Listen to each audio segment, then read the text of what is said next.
Hello, everybody, and welcome to Rewind and Reflect, where we believe the universal truth is that there's no such thing as coincidence or mistakes, and we want to share our experiences with you. I'm Deb Miller. I am Susan Doyle.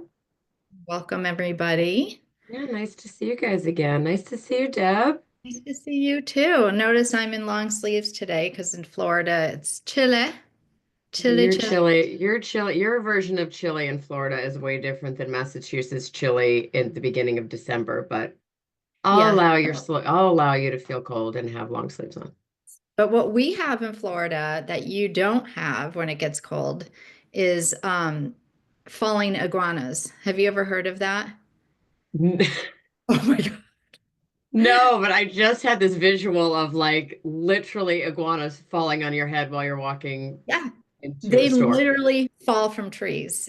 Like, so what happens is the iguanas, and it's more on the east coast of Florida. We don't really have them here on the west coast where I am, but there's iguanas, huge iguanas, and you'll see them on the beach. You'll see them walking in neighborhoods.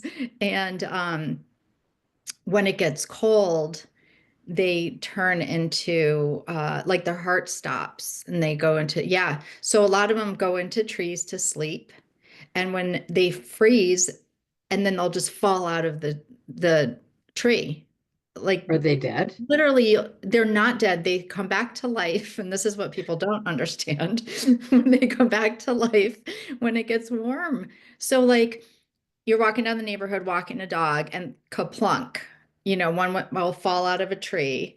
And then some people are like, oh my God. And they might bring it home or do whatever. And then not realizing it's going to come back to life and then freak out if you have it in your house or anything. So, Would scare the living daylights out of people. yeah, they're Does it huge. freak out the dogs? I guess so, Oh, especially if one I'm lands sure. on you. Oh yeah, I mean, anytime a huge animal falls from a tree, a huge lizard falls from a tree at Oh your my feet, God. can be quite startling. But yeah, so falling iguanas happen at this time of year when it gets cold at night. So we don't have snow that falls from the sky, but we do have iguanas. Hmm. Yeah, those I'm wondering if snow is the lesser of those two evils. no, coconuts and iguanas can both kill you falling from trees here in Florida. Oh my God. Yeah. Learned something today. Yes, you did. Um, and so Florida, have you ever heard well, obviously you've heard the expression WTF, which stands for what the Yes. fuck, right? Well, in Right. here in Yes. Florida, it's welcome to Florida. WTF. And it's pretty much the same Same thing. thing, Because the right? things that you see and you learn and you hear are like, what the hell? What the fuck? Yeah, So right. anyway, yesterday was fun. It was so good to do that first show. And Yes. Yes. I was thinking a couple of things that I wanted to just tell the audience about. And then we're going to get into your story of what happened in your life between after high school and 30 years later when we reconnected. Um, and I was thinking yesterday about how all of the opposites, this is a a universe thing that I believe in, that we were connected at an early age for a reason, and we became friends because is something bigger than us needed us to be connected. Okay. And I say that Mhm. because if you look at all of the differences, you being growing up in a practicing Jewish household, me being brought up in we'll say Christmas tree house where we celebrated Christmas and Easter. Um, you were the oldest in our class, I think. Yes. And Yes. I Because I was, had a January birthday. and I was the second to the youngest, Yes. only succeeded by my significant other, Kevin, who was the youngest Yes. in our class. Um, you had you're a fitness junkie, and I cannot stand any kind of exercise. It hurts me. So you were very athletic. I was not. Like there were so many different parts of us that were so different, yet we still had that incredible connection with one another. And Yes. I just know that that was because we had that soul contract at some point, and we'll talk about soul contracts at some point in here. But I do know that, or I feel strongly that we had a soul contract coming into this world that we needed to connect and be close and reconnect later in life. But so Completely agree with you. 100%. yeah, I so do. I want the audience to know what happened in your life and what you turned out to be or who you turned out to be during those years, but I'm going to give you a little bit of insight on I what was going on in my head and what I thought your life looked like. So, I've always thought that, you have this package about you. You're pretty, you're smart, you're athletic, you can handle multiple things at once, and I knew little, I knew I would hear your name in conversations when I moved back to Connecticut because you had opened up your own business. And so people who knew you would fill me in like, oh, yeah, she's married and she's got two kids, So in my mind, you had the picture perfect life. You're running a very successful business. Everybody talked about that business. Everybody wanted you as their trainer. It was like you were a known entity. And, then you've got these two children and they're going to private schools and like you're just doing so well. And I was the complete opposite. I was struggling every day and, trying to get myself clean and take care of my son. But that's the life I saw you living. I just figured you were in a loving relationship. You had these two amazing children and you're running this kick-ass business. So, was I even close? Um, you know, sort of, sort of. Um, I think, as my story is going to unfold in a few minutes, yes, I had a great business. Um, I received um, a lot of respect in that particular field from the folks that I was able to make a difference in. Um, but so, like you, the entire time I had this internal struggle. Mhm. Unlike you, it was in a much prettier package in the sense that my struggles weren't facing me with felonies, but my struggles were very similar, and I didn't feel like I was living the life that was making me feel fulfilled, if that makes any sense. Yeah, it makes sense. Um, yes, to a degree. So let's backtrack. So we, like you, right after high school, went to college. I went to school in Philadelphia for a year, thinking that I wanted to go into fashion design and merchandising. I went there for a year and I hated it. So I came home and there was no allowing anybody in my parents' home not to have a degree. Mm, So I wasn't really even allowed to take a semester off. Like I came home, knew I wasn't going back to college, and just enrolled in, the state university that was closest to us. My mother was not even like she was like, you can't even live here. You have to be at college.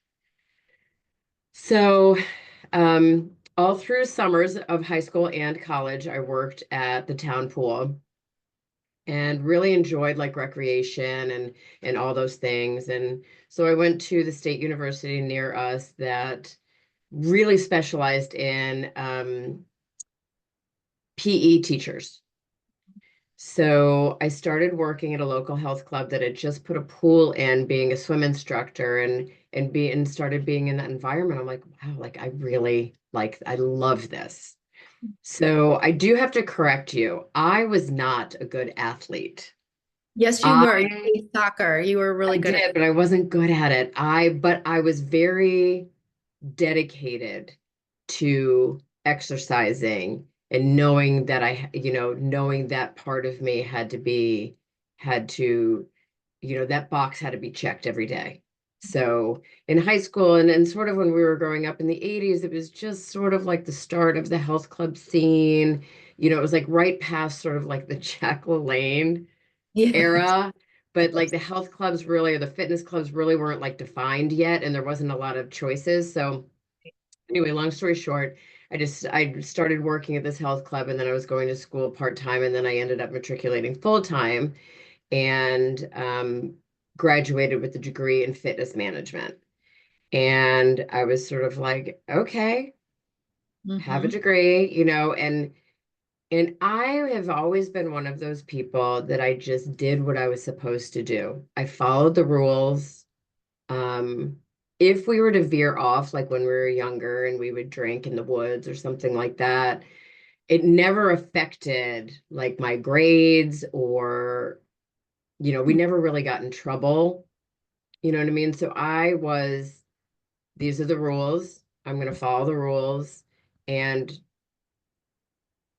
know that at the end, like this is how things are supposed to be. So first thing that didn't happen was I graduated with this fitness degree and I went to try and go work full time in the fitness industry. And I was being offered jobs at $4.25 an hour. Like folding towels and such. Yeah. Which was fine when I was in school because but I'm like, okay, well, I can't pay my rent now, right? So, and just for the audience to realize minimum wage back then was like $3, like 3.50, $4 an hour. So, my blueprint was get good grades, go to a good school, get a good job, meet somebody, get married, have kids, blah, blah, blah, blah. And so I'm like, okay, well, like these are not good jobs when I'm being offered less money than I was when I was in school. So I ended up going into retail and stayed there for about 5 years. Met my soon-to-be husband, actually, while I was still in college at the health club, we met there. Um, got married, and it's very interesting. I I remember this. This is what sort of a defining moment for me. I remembered getting married, and I loved him.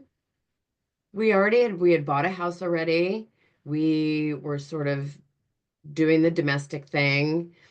Um, but I'm saying my vows and I'm like, I had no concept of like what forever really meant, Mm. which kind of I think is one of those universal signs that pushed me into yoga later on in my life because I just kept questioning these things. And it wasn't, it was sort of like just a little tap on my shoulder of like, what are you doing? Like, you don't understand what you're doing, but you're doing it anyway, because that was what I was supposed to do. Yeah, it made sense. That was how. Right. And I have to lay the groundwork too. In high school, starting in about fifth or sixth grade, I had anorexic tendencies. I Mhm. didn't feel good in my skin. I was not the skinny girl. I was always, what my grandmother and my mother would call healthy, which to me transferred to being fat, even though, and I know that I was never fat a day in my life, Oh, no. never appeared, but I just had these anorexic tendencies. And now looking back on it, I think it was because that box that you felt very safe in, I felt stifled in. I Trapped. felt I was doing all these things I was supposed to do. It didn't come from inside me, it came from something external. And so these anorexic tendencies were, a way for me to have control over a certain part of my life because I Right. felt like I was living this life that I wasn't really in control of. But I kept going with it. Well, So, hold time out. I just mhm. had a flashback, and I can't believe that this just came to my head because I just usually don't have flashbacks like this. But I remember being in your room, and you must have been changing or something, and I could see the bones coming out of your spine. I mean, they Yeah, were protruding, and I think I remember I said something to you like, "What's going on? Like, look how skinny you are." Like that. I remember that. Like the bones were protruding. You must have, yeah, that was probably a junior year in high school, maybe yeah, earlier, but yeah. is that when it kind of you're, Yeah, I definitely think that's when it really started to escalate. Do you know what I mean? yeah. Um, so got married and Were you still struggling with an eating disorder like oh, or you absolutely. before you got Absolutely. married and then okay. Yes. But then I was sort of in that space where if I did eat what I perceived to be too much, I would exercise for 3 hours. So it wasn't like I was always starving myself, but what happened was it turned into this constant cycle of what am I going to eat today? If I eat that, I'm going to have to work out more. When am I going to work out? What's my workout going to be like? And so it was sort of if today I limited my food intake and tomorrow I didn't. Today I would work out like a normal person. Tomorrow I would work out like a maniac. Oh. So it was this, it was a constant dialogue. And Were today and to this day, there are times where the dialogue presents itself still. And I now have the tools to quiet the dialogue and understand that, you know, so working out for 45 minutes is fine and yeah, eating a piece of cake is fine too. too. So, It's so similar to addiction, you know. very much. And that's where our parallels come. Yes, that's where the parallels come. So it's like, because I spent my days, every minute of my days, how am I going to get more? Where am I going to get more? Where am I going to get the money? How am I going to get the prescription? Da da da da da. And it just consumes you. And Right. yeah, but same with me. Nowadays, if something pops into my head that I just want to escape from, I have the tools that I Correct. use instead. Yeah. Did your So husband had a know that you couple were of kids. struggling? Did you keep it from What? him, or did he know that you were struggling? It's very interesting. No, because I couldn't put, and I'll come to this and it'll all sort of make sense in a few minutes.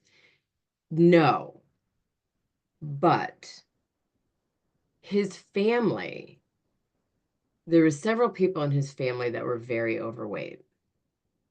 And my husband, and he didn't do this on purpose, even though looking back on it, I'm thinking that was really not nice to say to your wife. He would say, like, if I ever got fat, like, and he would name a couple people in his family that he would divorce me. Yeah, he couldn't take it. So he unknowingly fed in Yeah. to this really unhealthy dialogue I had with myself. Yeah. So I was working retail, had my two kids, and I was teaching class and doing a couple of clients here and there, kind of keeping my big toe into it. And then I was fortunate enough and so I went back to work with after my son was born, full time. And again, there was like, okay, I don't have a blueprint of what this looks like because I have never known a mom to go back full time.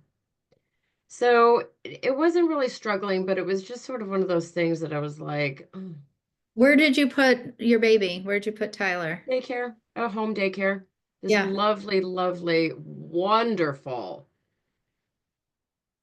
as tall as she was wide Indian woman that loved him and took such good care of him. You were lucky. So many So people lucky. go to a public, So uh, lucky. daycare, Yeah, and I can only imagine that ripping your heart out. it But did. it It with another did. a But woman that you knew, that must have been helpful. yeah, but I grew up in a home where it was just figure it out.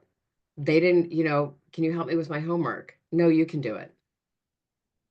So I kind of with that out of control feeling was I'm supposed to be able to take care of everything. Right. And the person that I was married to at the time sent me the same messages. Yeah. So I was able to leave my retail job after my daughter was born 2.5 years later, and I started slowly like personal training and teaching more again, um, and loved it. Mm. It was just loved it, but still super unhealthy in regards to the dialogue I was having with myself. Um, Long story short, I was able to create this clientele for myself and a following that enabled me to open my own place. I And didn't have this to borrow any this was money, kind of before social media. So your all before following social was media. just word of mouth through No, people yeah, talking, exactly. which is A so hundred incredible. percent word of mouth. Yeah. Yes. So what ended up happening with me is my addiction to controlling my food and exercising became my profession Mm, and my paycheck yeah. and my calling card and my reputation and the only socialization I got. And it just became very, very, very unhealthy for me because I couldn't, the lines were blurred. Mhm. So what ended up happening over the time that I had my business and I was doing this and my kids were growing up, I started becoming very resentful because I did everything I was supposed to do. Went to school, got a job. I mean, and I took it to the nth degree where I didn't get a job. I opened my own business. I Right. didn't just have kids. I put them both in daycare, dropped them off, picked them up, fed them, educate, like the whole 9 yards. Went to the school things. And so what ended up happening is I'm falling off the list slowly, slowly, slowly. But I always felt like I got so much respect at work that I didn't need that and I could do it all. I could do it all. I could do it all. And the anger and resentment started creeping in. Um, and I was just completely depleted. Not your best self. So, so mean, so angry, so quick to trigger. And I didn't know how to get out of it because I was the exercise lady. Mm. Every single, and then it got to the point where, and then the resentment started coming too, because even with the couple of people that I considered my friends, every conversation revolved around what they should eat, when they should exercise, what do I think about this? What do I, and I was like, I am more than just this. But I was so entrenched in that being my identity that I could not see straight. Well, So yeah. I ended up selling my business. Didn't make any money, but I just wanted to get out. And I wrote, I just wanted to make sure that the people who worked for me were taken care of, and they were. Um, And I kind of woke up one day and I was like, I'm taking all my anger out on this person who just, it's really not his fault. It's my fault for allowing myself to get here. But I knew I wasn't going to stay in the relationship forever. Um, and I ended up staying way too long. We divorced when my son went to college. Um, and my daughter was a junior in high school. And I felt, and I think the reason why I wanted to put my kids into a private high school was because I just I needed to escape the box that I put myself in. Mm, And I just didn't want to be in our little small town any longer because it was the same town that we grew up in. right. Yes. And I just didn't, I wanted my kids to be somebody, others. I just wanted them to be something else. And I knew that um, at this point, I knew that I wasn't getting a tremendous amount of help and attention in raising the kids. And to me, it was like that environment could lend a hand to me. Sure. Yeah. And so, anyway, we got divorced, and I have always been able to take care of myself. But then Mhm. what I ended up doing is I ended up really, I went into therapy. I discovered yoga somewhere around when I had my business, and it really spoke to me. And I started getting these messages from the person that I took yoga from and the type of yoga that I followed. And it was very much very spiritual because at this point I was like, my husband wasn't Jewish. I didn't really affiliate with being Jewish. I mean, we spent a couple of the holidays with my parents, but it wasn't, we were not practicing any type of real religion in our home with our kids. And I felt like there was something missing with me, but it wasn't Judaism. It was something else. And I just started getting these messages. And I guess at that point in my life, I was ready to hear. And I worked really, really hard on changing the dialogue and Inner peace. gathering the tools that I needed. Yeah. Um, so it is interesting that when we got back to being in each other's lives, that the paths that we took, Mhm. or basically the internal dialogue was exactly the same. It just manifested differently. And for me, everybody thought I had it all. Like, look at you. You look great. You're this, you're that. And on the inside, I was barely holding it together. Yeah. And I felt like a failure. I felt constantly like a failure. Even though my kids, I knew where my next paycheck was coming, but it wasn't like I was living paycheck to paycheck. We had a Yeah. beautiful home, we had great cars, my kids went to private school, all this other stuff. And I was like, I so for know. me, I felt this sense of unworthiness. Mm, And I think it all stemmed from I did everything I was supposed to do. Why am I still feeling this way? right. And then it kind of put me on a path to discover really who I am, what I have to offer the world, and what makes me happy. And here I am. And here you are. I think, Still teaching class, yes.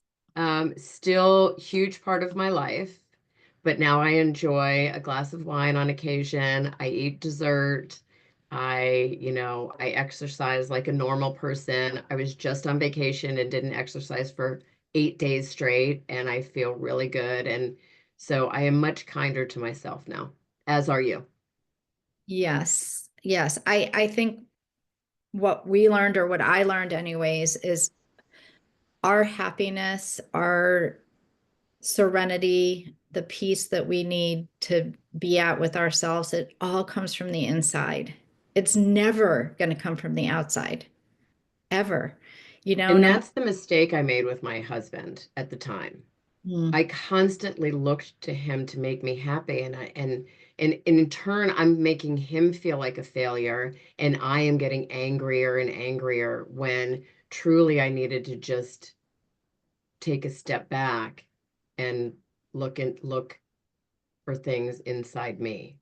right. But I feel like a lot of times, the messages that we get are from our parents, and the messages they got are from their parents. And we were Right. in such a weird generation because Yes.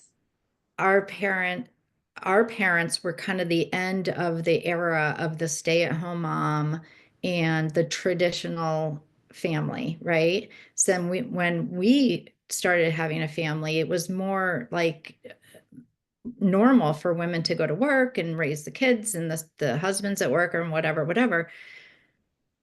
But nobody really explained to us, because they couldn't, because they weren't in that position, how hard it was going to be, and the guilt that was going to set in, because we're not paying attention 100% to our children, or giving 100% to work, or 100% to our husbands. And Right. there's a whole bunch of mixed emotions in there. So again, Yeah. it's funny when you said, "Oh yeah, my addiction turned into my career." I couldn't help but think, like, what if mine did? I would be a drug addict. I'd be dealing drugs, and I Okay, would, but hold on a second. You were calling on doctor in essence, there was a sliver of that with you. A yeah, sliver. yes, wildly illegal and inappropriate. But yeah, I managed to find a job where I could, uh, yeah, where I could help my addiction grow through the ease of getting prescriptions. But um, that you can't sustain a life like that. I mean, I suppose you could if you're really good, but I was not really good. And you kept your whole house together and your life with that pretty bow on it and this beautiful house and all these things.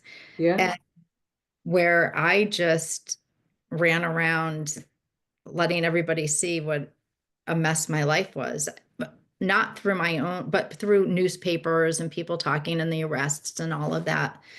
Um, But neither one of us, I think, regret anything that we went through, because No, there are so many women today, I feel, that are still living in that place of look, their life looks and seems so great, but they are suffering inside.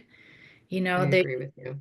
and so the road that we took was not an easy one by any means. Divorce is not fun. Single Mm. parenting is not fun. But we had to do that to become the people that we were truly meant to be.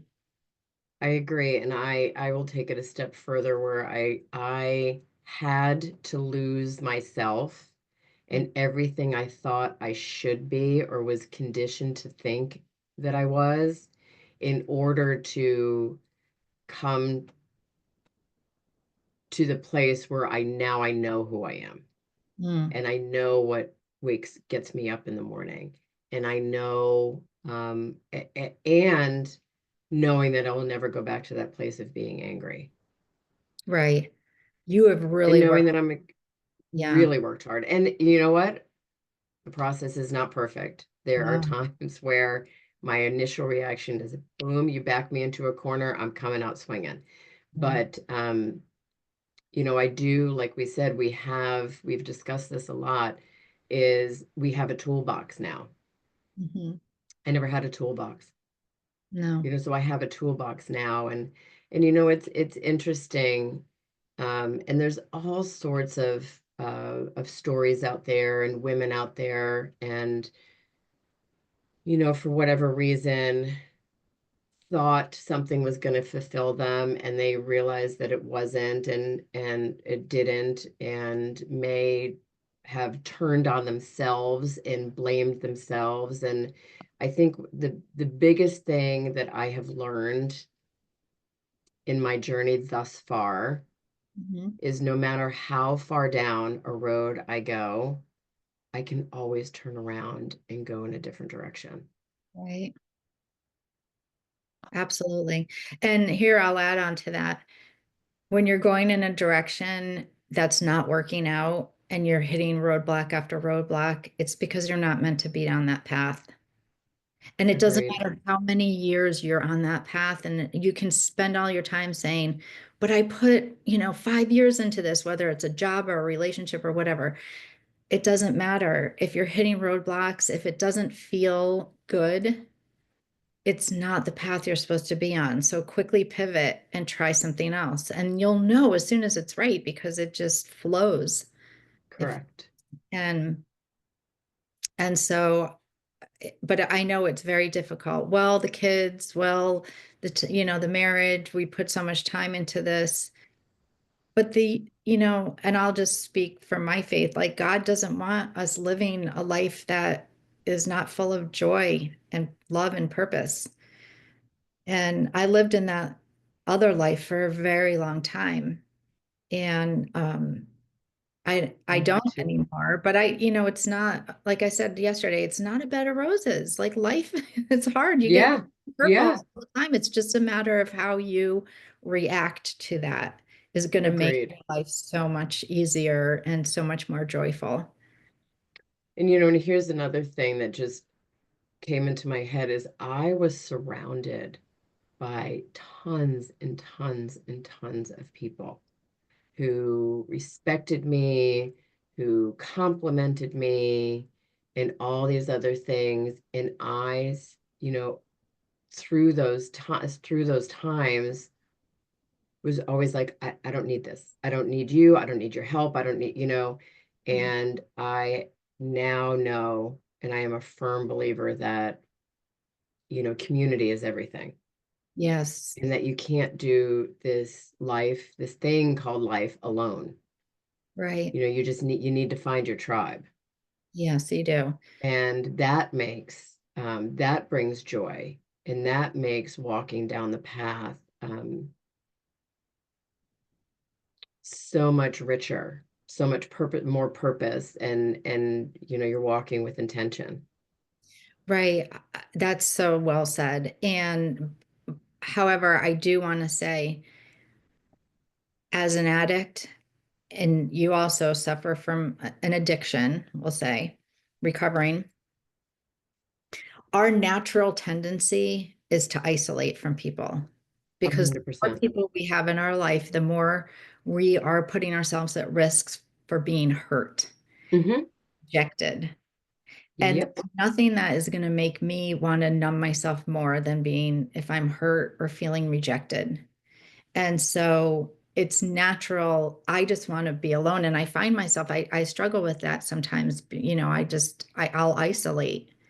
And um, that's okay. Sometimes you need to be by yourself to kind of regenerate, because if you're Yes. around a lot of people, you're taking on a lot of people's energy. So it's good to have some time to like just be alone and regenerate. And I don't care if you're binging Netflix for hours on end or whatever it is Hmm. you're doing is great. Um, and but you do need a people around you who are going to know you well enough to recognize when that isolation is going into an unhealthy place. And that's when Yes. your tribe comes in. And I think we should talk about this a little bit more tomorrow too, because having a tribe, which is basically people surrounding you that love you and know you and are going to hold you up when you can't hold yourself up,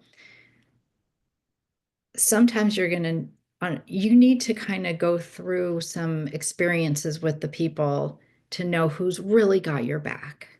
Hmm. And because you can get really hurt if you're in a tribe of people and you're not all aligned for the good of Agreed. each other. Agreed.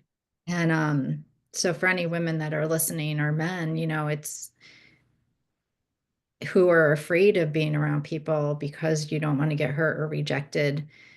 That happens, but eventually you'll weed out the ones that you know are not meant to be in your life, or at least at that time. I agree with that. I agree with that. So I think, let's I appreciate your honesty. I appreciate you being so open and um raw about some of the not so beautiful things that have happened in your life, but has made you a beautiful human being. I am sure our audience appreciates, both of us being very honest. And um, if anybody has anything to say, if you want to share your story, if you want to just understand, tell us that something resonates with you, it is rewind and reflect with us at gmail.com. We'd love to hear from you. And I think maybe next time we touch upon self-care and that tribe, like what you do on a daily basis or a weekly basis or monthly, yearly to keep that unhealthy dialogue, you know, from not taking over any longer, and how you contribute to your tribe with those types of tools. Right? How you can learn to recognize the people around you who are really good for you and how you can be really good for others as well. So let's talk about Agreed. that. Yeah, that sounds great. Love you, love you, love you. Namaste, my girl. Namaste. Love Bye, to all. everybody. Bye.